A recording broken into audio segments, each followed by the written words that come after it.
MDG TV, une chaîne Went pour la cause de Christ. Mafuta Yasika, Mafuta Yasika, Mafuta Yasika.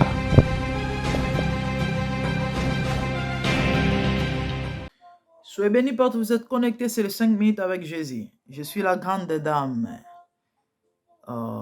Bien-aimé, je continue avec la pensée de la fois dernière, ou encore de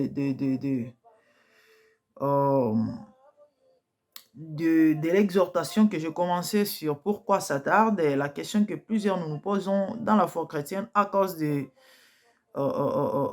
réalités, des situations, pourquoi les promesses tardent et tout ça. Nous sommes dans le livre de Jacques 1, notre verset de base, à partir du deuxième verset, je lis, la Bible dit ceci: mes frères, considérez comme un sujet de joie complète les diverses épreuves que vous pouvez rencontrer, sachant que la mise à l'épreuve de votre foi produit la patience. Mais il faut que la patience accomplisse une œuvre parfaite, afin que vous soyez parfaits et accomplis et qu'il ne vous manque de rien.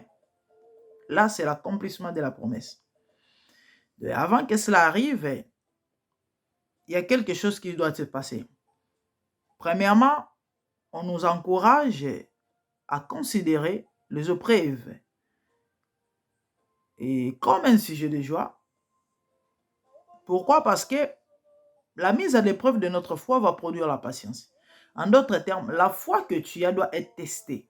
Oui, la foi que tu as doit être éprouvée.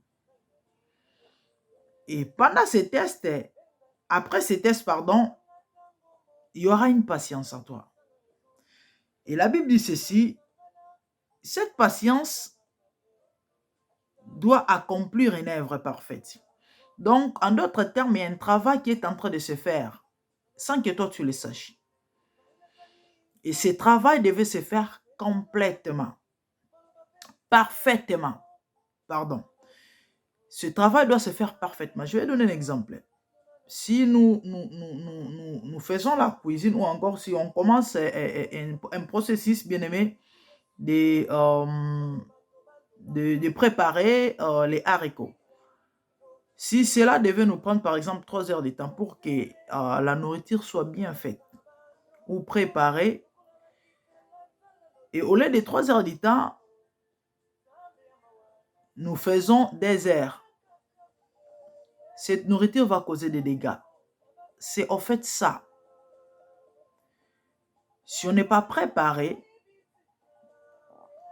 selon la durée ou par rapport à la durée qu'il nous faut, bien aimé, on va causer des dégâts et des désastres. C'est pourquoi tu as tout intérêt, bien aimé, de patienter. Patiente. Que le Seigneur finisse le travail qu'il est en train de faire en toi. C'est après que tu verras la gloire. L'autre fois, j'avais dit que chaque épreuve est vitale. Il n'y en a pas un seulement. À chaque fois que nous passons des étapes, nous montons des dimensions, il y a des épreuves qui se présentent par rapport à la gloire que le Seigneur nous a destinée, par rapport à l'élévation qui t'attend demain, par rapport à la promesse que le Seigneur veut que tu puisses toucher. Tu dois atteindre cette maturité-là pour conserver cette bénédiction, parce que Dieu n'aime pas les pertes. Vous voyez un peu. C'est pourquoi tu as tout intérêt de patienter. Tu as besoin de la foi, tu as besoin de la concentration, tu as besoin de chercher encore le Seigneur et de patienter. Ne recule pas. Sors du 4 murs. Sors du confort. Cours vers cette épreuve. Accepte tel que le. Peu importe ce qui se présente devant toi. Ça peut être l'humiliation, des réalités compliquées qui te donnent peut-être une image que les gens commencent à te voir, je ne sais pas, différemment, de te traiter de tout. Mais le Seigneur a un plan pour toi. Toi, affronte et va jusqu'au bout. Ne recule pas, ne regarde pas à gauche ou à droite, parce qu'une fois que tu n'acceptes pas la chose, bien aimé, ça sera difficile pour toi de voir la gloire. Tu risques de te détourner du chemin de Dieu. Tu risques d'être désorienté. Or, le Seigneur t'attend quelque part. Donc, accepte cette croix. Comme Jésus, devant la croix, après la croix, il savait que c'était la gloire. Il a accepté.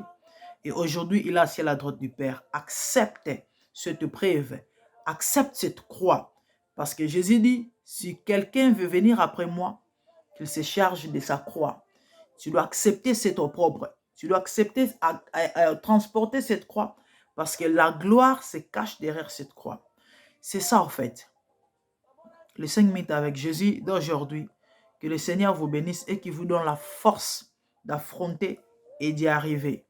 Et il est fidèle, je sais qu'il le fera. Que le Saint-Esprit vous assiste. Soyez bénis. On se voit prochainement. Merci.